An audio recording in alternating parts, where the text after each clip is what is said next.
17 তারিখ থেকে অ্যাকাউন্টে অর্থ যাবে, সরকারি টাকা, নিয়ম মেনে দেওয়া হবে, বিজেপির সংকল্পপত্র মেনে দেওয়া হবে। একটা স্কিম তৈরি করতে গেলে, দিতে গেলে যে ফাইন্যান্সিয়াল মিনিমাম ডিসিপ্লিন লাগে সেটা রেখেই দেওয়া হবে। 25 থেকে 60 বছর বয়সী লোকেদের দেওয়া হবে। অন্যান্য সমস্ত আপনারা কাগজ পেন নিয়ে আসবেন, নোট করতে থাকবেন। আমি এবং সংশ্লিষ্ট মন্ত্রী অর্থ সচিবকে রেখে বলে দেব 17 তারিখ থেকে অ্যাকাউন্টে টাকা ট্রান্সফার হবে।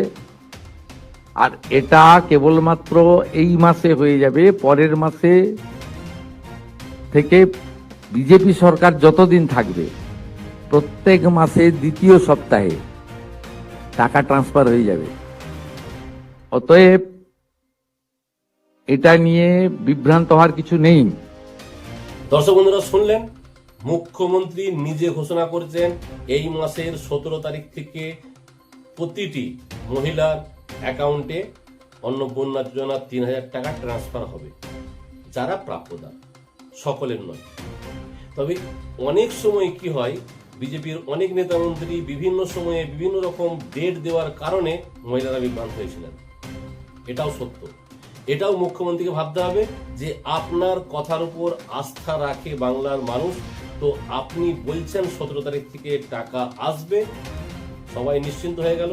আর এর পরের প্রতি মাসে দ্বিতীয় সপ্তাহে টাকা ঢুকবে 3000 টাকা করে অন্নপূর্ণার জন্য। আশা করি আর পরে কোনো বিভ্রান্তর কোনো জায়গা নাই, কেননা প্রশ্নের সম্মুখীন হতে হচ্ছিল বিজেপি নেতা কর্মীদের, তার সাথে সাথে আমাদেরকে বিভিন্ন জায়গায় ঘিরে আমাদেরকেও প্রশ্ন করা হচ্ছিল যে আপনারা যে বলছেন আসবে কবে অন্নপূর্ণার জন্য টাকা আসবে। তো আজকে ক্লিয়ার হয়ে গেল। আশা করি এরপর থেকে না তো কোনো সেরকম নেগেটিভ আলোচনা হওয়ার প্রয়োজন আছে, আর না অন্নপূর্ণার জন্য বিষয়ে কোনো খারাপ সমালোচনা হওয়ার প্রয়োজন আছে।